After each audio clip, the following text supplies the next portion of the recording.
ಸಾರಿಗೆ ನೌಕರರ ಮುಷ್ಕರಕ್ಕೆ ಬಹುತೇಕ ಬ್ರೇಕ್ ಬಿದ್ದಿದೆ. ನಾಳೆ ಸರ್ಕಾರಿ ಬಸ್ಗಳ ಸೇವೆ ಯಥಾಸ್ಥಿತಿ ಇರಲಿದೆ. ಮುಷ್ಕರ ನಿಲ್ಲಿಸಲು ಸಾರಿಗೆ ನೌಕರರು ನಿರ್ಧಾರವನ್ನ ಮಾಡಿದ್ದಾರೆ. ಸಾರಿಗೆ ನೌಕರರ ಮುಷ್ಕರಕ್ಕೆ ಈಗ ಬಹುತೇಕ ಬ್ರೇಕ್ ಬಿದ್ದಂತಾಗಿದೆ. ನಾಳೆಯಿಂದ ಎಂದಿನಂತೆ ಸರ್ಕಾರಿ ಬಸ್ಗಳ ಸೇವೆ ಜನಸಾಮಾನ್ಯರಿಗೆ ಸಿಗಲಿದೆ. ಮುಷ್ಕರವನ್ನ ನಿಲ್ಲಿಸೋದಕ್ಕೆ ಈಗಾಗಲೇ ಸಾರಿಗೆ ನೌಕರರು ನಿರ್ಧಾರವನ್ನ ಮಾಡಿದ್ದಾರೆ. ಮುಷ್ಕರ ಕೈಬಿಟ್ಟು ಸರ್ಕಾರದ ಜೊತೆ ಮಾತುಕತೆಯನ್ನು ನಡೆಸೋದಕ್ಕೆ ಮುಂದಾಗಿದ್ದಾರೆ. ಬಜೆಟ್ ಸಭೆಯಲ್ಲಿ ಬೇಡಿಕೆ ಇಡಲು ತೀರ್ಮಾನಿಸಲಾಗಿದೆ. ಮುಷ್ಕರ ನಿಲ್ಲಿಸೋ ಬಗ್ಗೆ ಅಧಿಕೃತ ಘೋಷಣೆ ಅಷ್ಟೇ ಈಗ ಬಾಕಿ ಇರೋದು. ಇನ್ನು ಮುಷ್ಕರವನ್ನ ಕೈಬಿಟ್ಟು ಈಗ ಸಾರಿಗೆ ಸಂಘಗಳ ನೌಕರರು ಸರ್ಕಾರದ ಜೊತೆ ಮಾತುಕತೆಯನ್ನು ನಡೆಸೋದಕ್ಕೆ ಮುಂದಾಗಿದ್ದಾರೆ. ಬಜೆಟ್ ಸಭೆಯಲ್ಲಿ ತಮ್ಮ ಬೇಡಿಕೆಗಳು ಏನಿದೆ, ತಮ್ಮ ಮನವಿಗಳು ಏನಿದೆ ಅದನ್ನ ಇಡಬೇಕು ಅಂತ ಹೇಳಿ ತೀರ್ಮಾನಿಸಲಾಗಿದೆ. ಮುಷ್ಕರ ನಿಲ್ಲಿಸೋ ಬಗ್ಗೆ ಅಧಿಕೃತ ಘೋಷಣೆ ಅಷ್ಟೇ ಈಗ ಬಾಕಿ ಇರೋದು. ಯಾಕಂದ್ರೆ ನಾವು ಸರ್ಕಾರದ ಜೊತೆ ಮಾತುಕತೆ ಆಡಬೇಕು, ಅದಕ್ಕೆ ಅವಕಾಶವನ್ನ ಕಲ್ಪಿಸಿಕೊಡಿ ಅಂತ ಹೇಳಿ ಸಾರಿಗೆ ನೌಕರರು ಮುಷ್ಕರವನ್ನ ಹಮ್ಮಿಕೊಂಡಿದ್ರು. ಈಗ ಸರ್ಕಾರವೂ ಕೂಡ ರೆಡಿ ಇದೆ ಮಾತುಕತೆ ನಡೆಸೋದಕ್ಕೆ. ಹಾಗಾಗಿ ಮುಷ್ಕರ ನಿಲ್ಲಿಸೋ ಬಗ್ಗೆ ಈಗ ಅಧಿಕೃತ ಘೋಷಣೆ ಅಷ್ಟೇ ಬಾಕಿ ಇರೋದು. 26 ತಿಂಗಳ ವೇತನ ಬಿಡುಗಡೆಗೆ ರಾಜ್ಯ ಸರ್ಕಾರ ಒಪ್ಪಿದೆ. ಆದ್ರೆ 38 ತಿಂಗಳ ಬಾಕಿ ವೇತನಕ್ಕಾಗಿ ಮಾತುಕತೆಗೆ ಈಗ ನಿರ್ಧಾರವನ್ನ ಮಾಡಲಾಗಿದೆ. ಕೆಎಸ್ಆರ್ಟಿಸಿ, ಬಿಎಂಟಿಸಿ ಬಸ್ ಸೇವೆ ಬಹುತೇಕ ಯಥಾಸ್ಥಿತಿ ಇರಲಿದೆ. ಜನಸಾಮಾನ್ಯರು ಯಾವುದೇ ತಲೆಬಿಸಿ ಇಲ್ಲದಂತೆ ಯಥಾಸ್ಥಿತಿ ಕೆಎಸ್ಆರ್ಟಿಸಿ ಹಾಗೆ ಬಿಎಂಟಿಸಿ ಬಸ್ಗಳು ಸೇವೆಯಲ್ಲಿ ಇರೋದ್ರಿಂದ ಯಾವುದೇ ತಲೆನೋವಿಲ್ಲ ನಾಳೆ. ಈ ಬಗ್ಗೆ ಮತ್ತಷ್ಟು ಮಾಹಿತಿಯನ್ನ ಕೊಡ್ತಾರೆ ನಮ್ಮ ಪ್ರತಿನಿಧಿ ಶರಣು ಹಂಪಿ. ನೇರ ಸಂಪರ್ಕದಲ್ಲಿ ಜಾಯ್ನ್ ಆಗಿದ್ದಾರೆ. ಶರಣು ಹಂಪಿ, ಸಾರಿಗೆ ನೌಕರರು ಮುಷ್ಕರವನ್ನ ವಾಪಸ್ ಪಡೆಯಲ್ಲ, ನಾವು ಸರ್ಕಾರ ಜೊತೆ ಮಾತುಕತೆಯನ್ನ ನಡೆಸಲೇಬೇಕು ಅಂತ ಹೇಳ್ತಾ ಇದ್ರು. ಈಗ ಸರ್ಕಾರ ರೆಡಿ ಇದೆಯಾ? ಸರ್ಕಾರ ಮಾತುಕತೆ ಮಾಡೋದಕ್ಕೆ ಯಾವಾಗ ಟೈಮ್ ಅನ್ನ ನಿಗದಿ ಮಾಡಿರುವಂತದ್ದು, ಜೊತೆಗೆ ಈಗ ಸಾರಿಗೆ ನೌಕರರು ಏನೆಲ್ಲ ಮನವಿಗಳನ್ನ ಇಡೋದಕ್ಕೆ ಮುಂದಾಗಿದ್ದಾರೆ? ಚೈತ್ರ, ಸಾರಿಗೆ ನೌಕರರು ಎರಡು ಬಹಳ ಪ್ರಮುಖವಾದಂಥ ಬೇಡಿಕೆಗಳನ್ನು ಇಟ್ಟಿದ್ರು. ಆ ಎರಡು ಬೇಡಿಕೆಯಲ್ಲಿ ಅರ್ಧದಷ್ಟು ಬೇಡಿಕೆಯನ್ನು ಈಡೇರಿಸಿ ನಿನ್ನೆ ರಾತ್ರಿಯೇ ಪರಿಷ್ಕೃತ ಆದೇಶವನ್ನು ಸರ್ಕಾರ ಈಗಾಗಲೇ ಆದೇಶವನ್ನು ಹೊರಡಿಸಿದೆ. ಈ ಆದೇಶದಲ್ಲಿ 38 ತಿಂಗಳಲ್ಲಿ 26 ತಿಂಗಳು ಹಿಂಬಾಕಿ ವೇತನವನ್ನು ಕೊಡ್ತೇವೆ ಮತ್ತು 2024ರಿಂದ ವೇತನ ಪರಿಷ್ಕರಣೆ ಮಾಡೋದಿಲ್ಲ.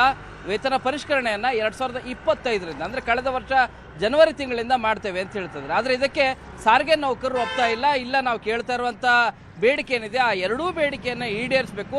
ಸರ್ಕಾರ ಒಂದೆರಡು ಹೆಜ್ಜೆ ಕೆಳಗಡೆ ಇಟ್ಟಿದೆ, ಇನ್ನೂ ಒಂದು ಹೆಜ್ಜೆ ಇಡೋದು ದೊಡ್ಡ ವಿಷಯ ಏನಲ್ಲ. ಆ ಕಾರ್ಯವನ್ನು ಮಾಡಲಿ. ಆ ಮೂಲಕ ನಮ್ಮ ಸಾರಿಗೆ ನೌಕರರು ಏನಿದ್ದಾರೆ ಅವರು ಬೀದಿಗೆ ಬೀಳದೇ ಇರೋ ರೀತಿಯಾಗಿ ನೋಡ್ಕೊಳ್ಳಿ ಅಂತ ಹೇಳಿ ಅವರು ಮನವಿಯನ್ನು ಮಾಡ್ಕೊಳ್ತಾ ಇದ್ದಾರೆ. ಸರ್ಕಾರ ಏಕಪಕ್ಷೀಯವಾಗಿ ನಿರ್ಧಾರವನ್ನು ತೆಗೆದುಕೊಂಡಿರೋ ಬಗ್ಗೆನೂ ಕೂಡ ಅಸಮಾಧಾನವನ್ನು ವ್ಯಕ್ತಪಡಿಸ್ತಾ ಇದ್ರು. ಇವತ್ತು ಜಂಟಿ ಕ್ರಿಯಾ ಸಮಿತಿಯ ಬಹುತೇಕ ಸಾರಿಗೆ ಮುಖಂಡರು ತಮ್ಮ ಅಭಿಪ್ರಾಯವನ್ನು ವ್ಯಕ್ತಪಡಿಸ್ತಾ ಇರೋದು ಸರ್ಕಾರ ಈಗಾಗಲೇ ಆದೇಶವನ್ನು ಹೊರಡಿಸಿದೆ. ಒಂದಷ್ಟು ಪಾಸಿಟಿವ್ ರೀತಿಯಾಗಿ ಮುಂದೆನೂ ಕೂಡ ಬರ್ತಾ ಇದೆ. 3:30ಕ್ಕೆ ಅಂದರೆ ಮಧ್ಯಾಹ್ನ 3 ಇನ್ನೇನು ಅರ್ಧ ಗಂಟೆಗೆ KSRTC MD ಅಕ್ರಮ್ ಪಾಷಾ ಅವರು ಕೂಡ ಬಂದು ಮನವಿ ಪತ್ರವನ್ನು ಸಲ್ಲಿಸಲಿದ್ದಾರೆ. ಈ ಸಂದರ್ಭದಲ್ಲಿ ಸಂಧಾನ ಮಾಡುವಂಥ ಸಾಧ್ಯತೆ ಕೂಡ ಹೆಚ್ಚಿದೆ. ಮುಷ್ಕರವನ್ನು ಮಾಡಬೇಡಿ ಅಂಥೇಳಿ ಮನವೊಲಿಸಲಿಕ್ಕೂ ಕೂಡ ಮುಂದಾಗ್ತಾ ಇದ್ದಾರೆ. ಈ ನಿಟ್ಟಿನಲ್ಲಿ ಜಂಟಿ ಕ್ರಿಯಾ ಸಮಿತಿಯ ಬಹುತೇಕ ಸದಸ್ಯರು ಹೇಳ್ತಾ ಇರೋದು ನಾಳೆಯಿಂದ ನಾವು ಮುಷ್ಕರಕ್ಕೆ ಹೋಗೋದು ಬೇಡ. ಈಗಾಗಲೇ ಸರ್ಕಾರನೂ ಕೂಡ ಒಂದಷ್ಟು ಪಾಸಿಟಿವ್ ಅಪ್ರೋಚನ್ನು ಮಾಡಿದೆ. ನಾವು ಕೂಡ ಒಂದಷ್ಟು ಸಮಯಾವಕಾಶವನ್ನು ಕೊಡೋಣ. ಮುಂದೆ ಸಭೆಯನ್ನು ಕೂಡ ಕರೆದಿದ್ದಾರೆ. ಆ ಸಭೆಯಲ್ಲಿ ಸರ್ಕಾರ ಯಾವ ರೀತಿಯಾಗಿ ಅಂದರೆ ವೇತನ ಪರಿಷ್ಕರಣೆ ಎಷ್ಟು % ಮಾಡ್ತಾರೆ ಅನ್ನೋದು ಗೊತ್ತಾಗಲಿ, ಸರ್ಕಾರ ಅವರ ಮಾಹಿತಿಯನ್ನು ತಿಳಿಸ್ಲಿ. ಅದಾದ ಮೇಲೆ ನಾವು ನಿರ್ಧಾರವನ್ನು ಕೈಗೊಳ್ಳೋಣ. ಈಗಲೇ ನಾವು ಏಕಾಏಕಿಯಾಗಿ ನಾವು ನಾಳೆಯಿಂದನೇ ಮುಷ್ಕರ ಅಂತ ಹೋದರೆ ನಿಜವಾಗ್ಲೂ ಕೂಡ ಅದು ನೆಗೆಟಿವ್ ಆಗುವಂಥ ಚಾನ್ಸಸ್ ಇದೆ. ಎಲ್ಲರೂ ಕೂಡ ನಮಗೆ ರೆಸ್ಪಾನ್ಸನ್ನು ಕೊಡಬೇಕು. ಆ ರೆಸ್ಪಾನ್ಸ್ ಕೊಡ್ತಾರಾ ಇಲ್ಲೋ ಈ ಬಗ್ಗೆನೂ ಕೂಡ ಸಾಕಷ್ಟು ಚರ್ಚೆಗಳು ನಡೀತಾ ಇದೆ. ಬಟ್ ಸಾರಿಗೆ ಮುಖಂಡರಲ್ಲಿ ಬಹುತೇಕರು ಕೂಡ ತಮ್ಮ ಅಭಿಪ್ರಾಯವನ್ನು ವ್ಯಕ್ತಪಡಿಸ್ತಾ ಇರೋದು ಸರ್ಕಾರ ಒಂದಷ್ಟು ಪಾಸಿಟಿವ್ ಆಗಿ ವರ್ಕ್ ಮಾಡ್ತಾ ಇದೆ. ಹಾಗಂತೇಳಿ ಸರ್ಕಾರದ ಆದೇಶವನ್ನು ಸಂಪೂರ್ಣವಾಗಿ ನಾವು ಸ್ವಾಗತ ಮಾಡೋದಿಲ್ಲ. ನಮ್ಮ ಬೇಡಿಕೆ ಇರೋದು ಏನಂದರೆ 38 ತಿಂಗಳು ಅಂದರೆ ಇನ್ನು 12 ತಿಂಗಳು ಹಣ ಕೊಡಬೇಕು ಅಂತೇನಿದೆಯಲ್ಲ ಅದನ್ನು ಕೂಡ ಕೊಡಬೇಕು. ಅದಕ್ಕೆ 521 ಕೋಟಿ ಹಣ ಏನು ಖರ್ಚೇನಾಗುತ್ತೆ ಅದನ್ನು ಕೊಡಬೇಕು. ವೇತನ ಪರಿಷ್ಕರಣೆ ಎಷ್ಟು % ಮಾಡ್ತಾರೆ ಅಂತೇಳಿ 25% ಅಂತ ಸಾರಿಗೆ ನೌಕರರು ಕೇಳ್ತಾ ಇರೋದು. ಇವ್ರು ಎಷ್ಟು % ಮಾಡ್ತೀವಿ ಅನ್ನೋದನ್ನು ಎಲ್ಲೂ ಕೂಡ ಬಿಟ್ಕೊಟ್ಟಿಲ್ಲ. ಆದೇಶದಲ್ಲೂ ಕೂಡ ಅದು ಮಾಹಿತಿ ಇಲ್ಲ. ಸಭೆಯ ನಂತರ ನಾವು ನಿರ್ಧಾರವನ್ನು ಕೈಗೊಳ್ತೀವಿ ಅಂತ ಹೇಳ್ತಿದ್ದಾರೆ. ಸೊ ಬಜೆಟಲ್ಲಿ ಕರೆಯುವಂಥ ಸಭೆ ಏನಿದೆಯಲ್ಲ ಈ ಸಭೆಯಲ್ಲಿ ಯಾವ ರೀತಿಯಾದಂಥ ನಿರ್ಧಾರವನ್ನು ಕೈಗೊಳ್ಳುತ್ತೆ ಸರ್ಕಾರ, ಅದನ್ನು ನೋಡಾದ್ಮೇಲೆ ಮುಂದೆ ಮುಷ್ಕರ ಮಾಡಬೇಕು ಅಂಥೇಳಿ ಬಹುತೇಕ ಸಾರಿಗೆ ಮುಖಂಡರು ಮುಂದಾಗ್ತಾ ಇದ್ದಾರೆ. ಈ ಹಿನ್ನೆಲೆಯಲ್ಲಿ ಸದ್ಯದ ಪರಿಸ್ಥಿತಿ ನೋಡ್ತಾ ಹೋದರೆ ನಾಳೆಯಿಂದ ಮುಷ್ಕರ ಇರೋದಿಲ್ಲ ಅನ್ನುವಂತಹ ಅಭಿಪ್ರಾಯಗಳು, ಮೇಲ್ನೋಟದ ಪ್ರಾಥಮಿಕವಾದಂಥ ಮಾಹಿತಿ ನ್ಯೂಸ್ 18ಗೆ ಲಭ್ಯ ಆಗ್ತಾ ಇದೆ. ಆದರೆ ಕೆಲ ಸಾರಿಗೆ ಮುಖಂಡರು ಕೂಡ ಇಲ್ಲ, ಇಲ್ಲಿವರೆಗೂ ಕೂಡ ಸಾಕಷ್ಟು ಸರ್ಕಾರಕ್ಕೆ ಅವಕಾಶವನ್ನು ಮಾಡಿಕೊಟ್ಟಿದ್ದೀವಿ, ಈಗೆಲ್ಲರ ಒಕ್ಕರಳ ಮನವಿ ಇರೋದು, ಆಗ್ರಹ ಇರೋದು ಏನು ಅಂತಂದರೆ ಈ ಸರಿ ಎಲ್ಲರೂ ಕೂಡ ನಾವು ಬೀದಿಗಿಳಿಯೋಣ, ವೆಹಿಕಲ್ಗಳನ್ನ ಯಾವನ್ನೂ ಕೂಡ ಓಡಿಸೋದು ಬೇಡ, ಆ ಮೂಲಕ ಸರ್ಕಾರಕ್ಕೆ ಬಿಸಿ ಮುಟ್ಟಿಸುವಂಥ ಕೆಲಸ ಮಾಡೋಣ, ಆವಾಗ ತನ್ನಂತಾನೇ ಸರ್ಕಾರ ಬರುತ್ತೆ, ಮುಂದೆ ಬಂದು ನಮ್ಮ ಬೇಡಿಕೆಗಳಿಂದ ಎಲ್ಲ ಬೇಡಿಕೆಗಳನ್ನು ಈಡೇರಿಸುತ್ತೆ ಅನ್ನುವಂಥ ಅಭಿಪ್ರಾಯಗಳು ಕೂಡ ವ್ಯಕ್ತವಾಗ್ತಾ ಇದ್ದಾವೆ. ಇದರ ಎಲ್ಲ ಹಿನ್ನೆಲೆಯಲ್ಲಿ ಸಂಜೆ 4 ಗಂಟೆಗೆ ಅಕ್ರಮ್ ಪಾಷಾ ಅವರು KSRTC MD ಬಂದು ಮನವಿ ಪತ್ರವನ್ನು ಸ್ವೀಕರಿಸಿ ನೀಡುವಂತಹ ಭರವಸೆ ಏನಿದೆ ಅಥವಾ ಹೇಳುವಂಥ ಮಾತೇನಿದೆ, ಅದರ ಹಿನ್ನೆಲೆಯಲ್ಲಿ ಜಂಟಿ ಕ್ರಿಯಾ ಸಮಿತಿಯ ಮುಖಂಡರು ಎಲ್ಲ ಒಟ್ಟು 6ಕ್ಕೂ ಹೆಚ್ಚು ಸಂಘಟನೆಗಳಿಂದವೆ, ಸಾರಿಗೆ ನೌಕರರ ಸಂಘಟನೆಗಳ ಮುಖಂಡರು ತೆಗೆದುಕೊಳ್ಳುವಂಥ ನಿರ್ಣಯ ನಂತರ ಅವರ ಅಭಿಪ್ರಾಯಗಳನ್ನು ಎಲ್ಲವನ್ನೂ ಕೂಡ ಅಭಿಪ್ರಾಯಗಳನ್ನು ತೆಗೆದುಕೊಂಡು ಸಂಜೆ 4 ಗಂಟೆಗೆ ಈ ಕುರಿತು ಸ್ಪಷ್ಟವಾದಂಥ ಅಧಿಕೃತವಾದಂಥ ಮಾಹಿತಿಯನ್ನು ಹೊರಡಿಸಿದ್ದಾರೆ. ಬಟ್ ನ್ಯೂಸ್ 18ಗೆ ಸಿಕ್ಕಂಥ ಮಾಹಿತಿ ಪ್ರಕಾರ ಬಹುತೇಕ ಸಾರಿಗೆ ಮುಖಂಡರೆಲ್ಲರೂ ಕೂಡ ಮುಷ್ಕರ ನಾಳೆಯಿಂದ ಹೋಗೋದು ಬೇಡ ಅನ್ನುವಂಥ ಅಭಿಪ್ರಾಯಕ್ಕೆ ಬರ್ತಿದ್ದಾರೆ ಅನ್ನುವಂಥ ಮಾಹಿತಿ ಲಭ್ಯ ಆಗ್ತಾ ಇದೆ. ಮುಷ್ಕರವನ್ನ ನಿಲ್ಲಿಸಬೇಕು ಅನ್ನೋದ್ರ ಬಗ್ಗೆ ಅಧಿಕೃತ ಘೋಷಣೆ ಅಷ್ಟೇ ಈಗ ಬಾಕಿ ಇರೋದು. ಯಾಕಂತಂದ್ರೆ ಸಾರಿಗೆ ನೌಕರರ ಸಂಘದ ನೌಕರರು ಇವಾಗ ನಿರ್ಧಾರ ಮಾಡಾಗಿದೆ, ಸೊ ನಾಳೆಯಿಂದ ಯಥಾಸ್ಥಿತಿ ಸೇವೆ ಇರುತ್ತೆ ಅಂತ ಹೇಳಿ.